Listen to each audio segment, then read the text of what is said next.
This is SSN. Story Studio Network. The Most Painful Podcast vous est présenté par le Centre d'excellence sur la douleur chronique pour les vétérans canadiens. Il permet d'informer les vétérans, leurs familles, les soignants, chercheurs et médecins sur la douleur chronique et en propose les différentes solutions. Alors bonjour tout le monde, bienvenue à la première saison d'une série de balado-diffusion en français présentée par le Centre d'excellence sur la douleur chronique pour les vétérans canadiens. Je suis votre hôte, Luc J. Hébert. Je suis directeur des partenariats stratégiques et président du conseil scientifique consultatif pour le Centre. Pour commencer cette première saison, je me disais que ce serait intéressant d'inviter quelqu'un qui connaît bien la douleur d'un point de vue clinique et qui pourrait nous suggérer des façons non pharmacologiques de la traiter. Alors aujourd'hui, on va discuter de l'importance de la réadaptation et de la physiothérapie dans la prise en charge de la douleur et surtout comment chaque personne peut essayer de minimiser les impacts de cette douleur-là dans leur quotidien. Alors pour cette première émission de la saison 1, j'accueille Nathan Hogarth, physiothérapeute, qui est actuellement étudiant gradué au doctorat à l'Université McGill à Montréal. Alors Nathan, bienvenue à notre émission. Je suis très content que tu sois parmi nous aujourd'hui. Merci beaucoup, c'est un plaisir d'être là. Bon, alors écoute, pour les bénéfices de nos éditeurs, Nathan, est-ce que tu pourrais te présenter, nous donner une petite idée de ton parcours qui est quand même assez particulier? Oui, c'est ça. Donc moi, je viens de base de Belgique, donc c'est pour ça qu'il y a un petit accent. Puis je suis allé en Écosse pour faire mes études de physiothérapie, donc c'est là où j'ai fait mon bachelier et ma maîtrise. J'ai également travaillé un petit peu en gestion de douleurs chroniques là-bas. Et puis j'ai emménagé à Montréal en 2019 pour commencer mon doctorat à McGill, qui vise à améliorer comment les étudiants en physiothérapie apprennent à gérer la douleur à travers le Canada. Donc je fais partie d'une grosse équipe qui travaille là-dessus. Et c'est vraiment ça le thème central de mon doctorat. Alors je comprends qu'évidemment tu parles de douleur chronique, c'est tout à fait dans nos intérêts au Centre d'excellence. Alors, j'aimerais ça que tu nous dises un petit peu comment votre équipe de recherche justement travaille pour essayer d'améliorer les compétences des physiothérapeutes et des futurs physiothérapeutes pour justement mieux gérer la douleur et mieux aider les patients qui sont aux prises avec ce symptôme-là. Oui, bien sûr. Donc pour contexte, le laboratoire où je travaille est dirigé par Dr. Timothy Whiteman, qui a fait une sorte de collaboration avec tous les éducateurs en gestion de la douleur en physiothérapie au Canada. Avec cette équipe, ils ont fait plusieurs études qui ont démontré qu'il y avait justement des lacunes au niveau de l'éducation des physiothérapeutes par rapport à la gestion de la douleur, qu'il y avait des endroits où on pouvait faire mieux. Donc on s'est dit quelles seraient les étapes pour pouvoir réussir à résoudre ces lacunes et pouvoir améliorer les compétences des futurs physiothérapeutes. Donc on a commencé en faisant un profil de compétences, en se demandant quelles sont les compétences que les étudiants devraient avoir. Puis ensuite, on est en train de regarder à quel point les universités arrivent à montrer et à avoir ces compétences, à développer ces compétences chez les étudiants. Puis l'idée serait basée sur ces résultats, de pouvoir discuter des points spécifiques à travailler pour s'assurer que tous les étudiants, tous les futurs physiothérapeutes aient les compétences nécessaires pour pouvoir gérer la douleur chronique.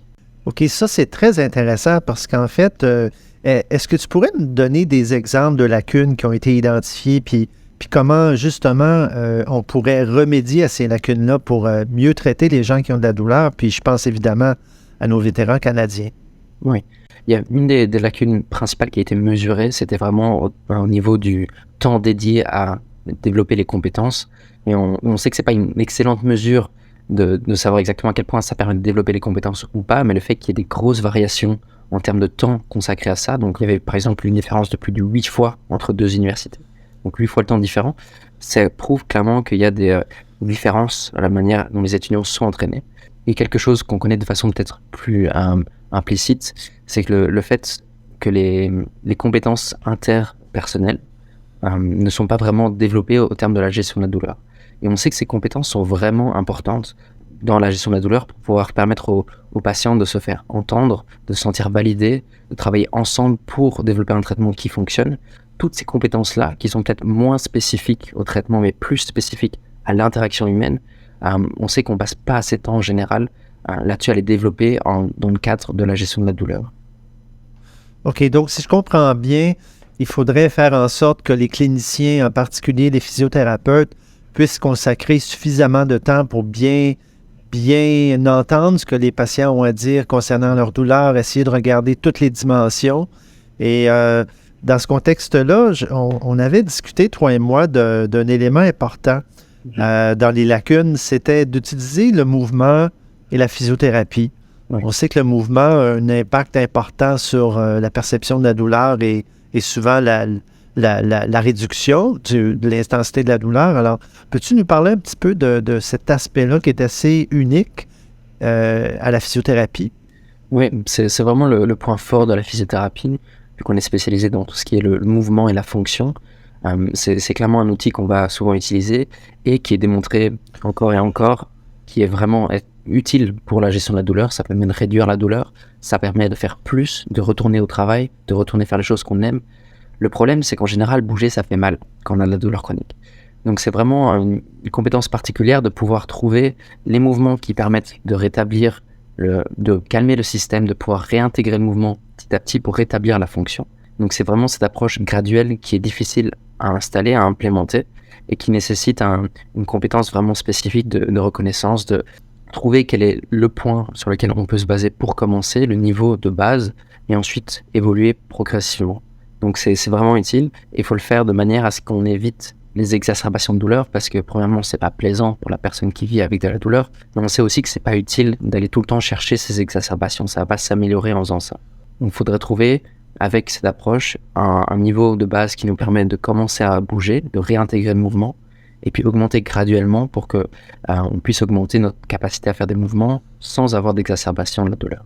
Oui, c'est intéressant ce que tu dis là, Nathan, par rapport aux vétérans et aux militaires, parce que tu sais qu'eux ont une relation assez particulière avec la douleur. Souvent, on a ce mythe-là qui dit s'il n'y a pas de douleur, c'est que c'est pas efficace. Ouais. Alors, ce que tu nous dis, c'est un peu le contraire, c'est-à-dire de bien sentir le niveau de douleur et d'ajuster les exercices en fonction de ce qu'ils perçoivent au niveau de l'intensité de la douleur. Est-ce que tu aurais un exemple à nous donner ou comment on fait pour en arriver à gérer ça sur le plan individuel? C'est clairement un challenge et on le remarque aussi chez les athlètes de haut niveau qui ont l'habitude de pousser dans la douleur et on va essayer de se dépasser. Le problème avec la douleur chronique en général, c'est qu'il y a un système de douleur qui est vraiment devenu trop sensible. Il est hyper sensible, trop sensitif. Et ce qui fait que venir chercher tout le temps la douleur, ça va renforcer un peu ce système qui est un peu dans un cercle vicieux. Donc l'idée, ce serait de ne pas aller chercher cette douleur de façon constante. Ça peut sembler un peu frustrant ou peut-être l'impression qu'on n'avance pas assez au début, mais c'est avec un thérapeute pouvoir établir un quota, de se dire on va prendre une base sur laquelle on sait que ça ne fait pas d'exacerbation, d'avoir une sorte de chronomètre limite, si jamais c'est marcher pendant 10 minutes, marcher pendant 15 minutes, faire 5000 pas. On peut inventer des quotas en fonction de ce que la personne veut faire. Donc je t'ai donné la marche pour un exemple, mais ça pourrait être du vélo, ça pourrait être de la course, ça pourrait être autre chose. Mais vraiment essayer de s'y tenir pendant une semaine ou deux, voir l'évolution, et puis basé là-dessus, on peut ajuster en fonction. Et c'est vrai que c'est tentant d'essayer d'aller chercher la douleur pour se dire non, mais j'ai travaillé, je sens que maintenant que j'ai la douleur, ça veut dire que j'ai bien travaillé. Mais la réalité, c'est que premièrement, c'est pas très utile. Et en général, ça renforce un peu ce cercle vicieux, donc ça à éviter. OK. Et puis ça, je comprends que ça peut se faire à l'aide d'un certain coaching, peut-être au départ, mais ce que je comprends, c'est qu'on peut arriver ensuite à gérer ça nous-mêmes et à faire en sorte qu'on progresse nos exercices sans nécessairement avoir besoin de toujours consulter une fois qu'on a bien compris comment on peut adapter l'exercice qui nous intéresse. Oui, c'est sûr que c'est vraiment un des points vraiment centraux de la gestion de la douleur chronique. Comme toute condition qui est là depuis un bout de temps ou qui va rester potentiellement pour un bout de temps, c'est important d'aider les patients à développer des compétences d'autogestion pour qu'ils puissent vraiment gérer ça de façon individuelle et autonome, sans avoir à venir voir un physiothérapeute toutes les semaines, toutes les 2 semaines. C'est ça qu'on aimerait éviter. On aimerait que d'ici quelques mois, le patient puisse vraiment vivre sa vie, que potentiellement tout ne soit pas résolu, mais qu'il ait accès aux compétences nécessaires pour adapter, modifier sa charge, pour qu'il puisse continuer à progresser. Nous, on reste bien sûr disponible si la personne a besoin d'aide, mais l'idée, c'est vraiment de développer cette autonomie chez le patient, de l'aider à développer ces compétences-là, afin de pouvoir vivre sa vie pleinement et pouvoir vraiment essayer de gérer sa douleur de façon autonome. Et ça, dans cette approche-là, je trouve ça extrêmement intéressant ce que tu proposes, Nathan. Est-ce que c'est quelque chose qui existe déjà ou c'est quelque chose qu'on veut mettre sur pied, c'est-à-dire qu'on veut éventuellement peut-être rencontrer des physiothérapeutes dans les cliniques et s'assurer qu'on utilise cette approche-là, ou c'est quelque chose qui se fait déjà dans certaines cliniques, selon toi? Oui, je pense que c'est quelque chose qui se fait déjà dans certaines cliniques. C'est pas encore la majorité. Je pense qu'il y a encore pas mal de physiothérapeutes qui ont été formés par les anciens cursus universitaires qui potentiellement n'avaient pas cette notion ou ces notions-là. Et si jamais on va pas chercher à apprendre plus sur ce point spécifique de la gestion de la douleur, c'est possible que les thérapeutes n'aient jamais développé ces compétences ou cette approche. Donc, je pense qu'il y a de plus en plus de physiothérapeutes qui s'y intéressent et qui développent ces compétences-là. En plus de ça, il y a beaucoup d'étudiants qui sont en train d'apprendre ça maintenant, donc c'est-à-dire d'ici quelques années, on aura beaucoup plus de thérapeutes avec ces compétences-là. Mais je dirais que c'est pas encore la majorité. Bon, il y a encore du travail à faire. C'est vrai. Oui. Je voudrais qu'on revienne à un élément important en lien avec la douleur chronique. On n'en a pas encore parlé, mais bon, tu sais, on entend souvent parler du modèle biopsychosocial. Hein, c'est une approche un peu plus holistique et c'est un peu la manière dont les physiothérapeutes. Ce que j'aimerais savoir, c'est comment les physiothérapeutes l'utilisent, ce modèle-là, pour évaluer et planifier les traitements. Parce qu'on sait, en particulier dans le cas de la douleur chronique et surtout chez les vétérans, c'est souvent associé à d'autres conditions de comorbidité. Et on pense souvent, évidemment, en premier lieu, à la santé mentale. Donc, c'est important d'avoir une approche globale de prise en charge, une approche justement holistique, et c'est ce que propose ce modèle-là. J'aimerais ça que tu nous en parles un petit peu. Comment ce modèle-là est pris en compte dans vos études et comment ça peut se faire, comment on peut faire un transfert de connaissances avec la clinique, justement? Oui. Donc, c'est clairement un modèle qui a pris de plus en plus d'importance dans les peut-être 20 ou 30 dernières années et qui est vraiment essentiel pour pouvoir gérer la douleur. Parce que ça renforce cette idée de partenariat dans les soins, de pouvoir être vraiment centré sur la personne, de comprendre ce qui est important pour cette personne et enfin de pouvoir déterminer ensemble un traitement qui est cohérent avec les objectifs, avec la situation de la personne. Et c'est plus particulièrement pertinent dans le terme de gestion de douleur chronique, vu qu'on sait que c'est très rare que la douleur chronique n'ait qu'une seule source spécifique d'origine. Il y a souvent une multitude de facteurs qui vont rentrer en jeu, biologiques, physiologiques, psychologiques, sociaux, potentiellement l'environnement, la culture, tous ces éléments-là vont jouer un rôle. Et en tant que thérapeute, c'est important pour nous de s'assurer qu'on explore ces différentes zones pour pouvoir déterminer les facteurs les plus importants, les facteurs avec lesquels nous, on peut jouer, on peut essayer d'aider, mais aussi les facteurs qui nécessitent peut-être l'aide d'autres professionnels de la santé. Donc c'est important de travailler en équipe, et c'est pour ça que cette approche biopsychosociale est vraiment centrale à une gestion de la douleur qui fonctionne. Est-ce qu'on comprend que c'est vraiment une caractéristique d'une approche multidisciplinaire? C'est un modèle qu'on utilise beaucoup dans la prise en charge des vétérans qui souffrent de douleurs chroniques. Alors, tu viens confirmer un peu que cette approche-là est probablement celle qu'il faut utiliser de toute évidence, là. Oui. Mais c'est pas nécessaire d'être dans un centre interdisciplinaire pour l'utiliser. Je tiens à préciser que même entre guillemets, dans une clinique normale, où on voit juste les patients en tant que physiothérapeute, il n'y a pas forcément d'autres professionnels de la santé dans la clinique. Ça vaut le coup d'explorer ces zones-là parce qu'on peut toujours essayer de faire une référence au médecin, conseiller aux patients d'aller voir son pharmacien, d'aller peut-être voir un psychologue. Donc c'est vraiment important d'explorer ça, de conserver cette approche biopsychosociale qui va vraiment viser à comprendre la personne devant nous, en fait, et pas juste se concentrer sur une partie très infime de leurs symptômes. Oui, effectivement. Puis ce que je trouve intéressant dans ce que tu viens de dire, Nathan, c'est que l'idée centrale du modèle biopsychosocial, en tout cas de l'approche, c'est qu'il y a un partenariat dans les soins et la gestion de la douleur entre le patient, la personne et les intervenants. Mais tout ça est centré sur la personne, sur ses vrais besoins à lui ou à elle. Et ça, je trouve ça intéressant parce que tu en as parlé, mais est-ce que c'est quelque chose sur lequel il faut davantage insister actuellement un peu partout? Oui, pour moi, c'est quelque chose qui est vraiment essentiel pour une gestion de la douleur, mais plus globalement, un traitement qui fonctionne, que ce soit en douleur chronique ou non, c'est ce besoin d'être en partenariat avec la personne devant nous. On n'est pas un thérapeute qui va faire quelque chose à quelqu'un et la personne est là juste pour recevoir de façon passive. Pour un succès, pour moi, pour que la thérapie fonctionne, c'est que la personne en face de nous doit vraiment être un acteur dedans, un acteur dans la vie, et pour pouvoir comprendre ce qui se passe, prendre les choses intéressantes et les appliquer dans leur vie.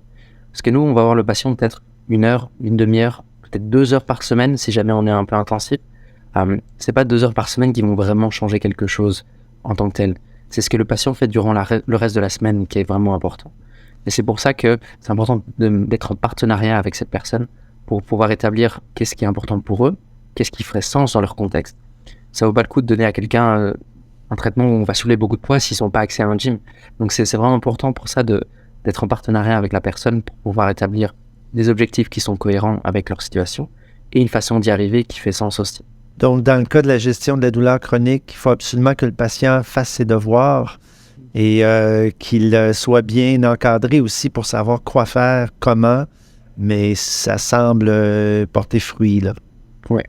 Peut-être en terminant, Nathan, pour les auditeurs qui nous écoutent, est-ce que tu aurais des conseils à leur donner, je pense aux vétérans évidemment, des conseils qui pourraient faire certaines choses à la maison sur leur propre temps pour soulager leur douleur chronique, ou en tout cas peut-être des conseils génériques pour qu'ils sentent qu'ils ont un certain pouvoir sur l'amélioration de leur douleur chronique s'ils sont bien guidés? Ouais. C'est sûr, il y a 2 éléments pour moi qui me semblent vraiment pertinents et utiles de conseiller, qui bien sûr peuvent être supplémentés par un thérapeute, ce qui va creuser là-dedans, mais ça reste des choses qui peuvent être faites à la maison. Donc le premier, c'est vraiment essayer de mieux comprendre la douleur. Il y a beaucoup de ressources, par exemple Expliquer la douleur de Lorimer Moseley et David Butler. C'est un livre qui est vraiment dédié aux patients pour essayer d'expliquer un peu la douleur, et on sait que comprendre ce qui se passe, comprendre conceptuellement ce qui se passe, ça permet de réduire déjà la douleur. Donc c'est pas le traitement magique qui va enlever complètement la douleur, mais s'informer, comprendre un peu plus ce qui se passe, devenir un peu plus actif en fait dans le processus. Ça permet déjà de réduire un petit peu la douleur. L'autre élément, pour moi, ce serait vraiment autour du mouvement. Ce serait d'essayer de trouver des mouvements qui nous permettent qu'on peut faire sans avoir d'exacerbation, et de commencer là. De se dire, ok, on va essayer de conserver ces mouvements-là, puis on va rajouter petit à petit, au fur et à mesure, d'une semaine à l'autre, on va augmenter notre capacité à tolérer le mouvement en essayant d'éviter les exacerbations. Donc ça va arriver, c'est pas parfait, il y aura des moments où ce sera un peu pire, des moments où ce sera meilleur. Mais on essaie de voir la trajectoire globale vers une amélioration, et on essaie d'augmenter ce qu'on peut faire petit à petit. Donc c'est là où le thérapeute pourrait être utile pour avoir un point de vue externe sur la situation, pouvoir se dire, là on a peut-être fait un peu trop, alors qu'on s'en souvient peut-être pas forcément quand on le fait tout seul, mais ce sont des choses qui peuvent être mises en application de manière personnelle, individuelle, à la maison. Écoute, c'est très intéressant tout ça, puis c'est très encourageant. En fait, ça nous permet de comprendre que peut-être des approches non pharmacologiques qui sont efficaces, et ça, c'est très encourageant pour les patients et pour nos vétérans. Ouais. Alors, écoute, Nathan, je te remercie infiniment pour ces informations utiles ce matin. On a très hâte de voir la suite de ton projet et les retombées pour les cliniciens et les patients surtout. Alors, chers auditeurs, je vous remercie de votre écoute. Je vous mentionne aussi que nous aurons quelques autres balados diffusions dans les prochaines semaines, dans les prochains mois. Alors, restez à l'écoute et à l'affût. Nous vous tiendrons au courant des prochains développements en ce qui a trait à la mise à jour de ces balados-diffusions sur notre site web. Alors, merci à tous et merci encore, Nathan. Merci beaucoup. Pour nous donner votre avis sur l'émission ou avoir plus d'informations, consultez notre site internet à veterandouleurechronique.ca ou suivez-nous sur Facebook ainsi que sur Twitter au pseudo Chronic Pain COE et Instagram au pseudo Chronic Pain_COE. Chers auditeurs, encore merci à vous et prenez soin de vous. The Most Painful Podcast est produit par le Centre d'excellence sur la douleur chronique pour les vétérans canadiens par Story Studio Network et Eye Contact Productions.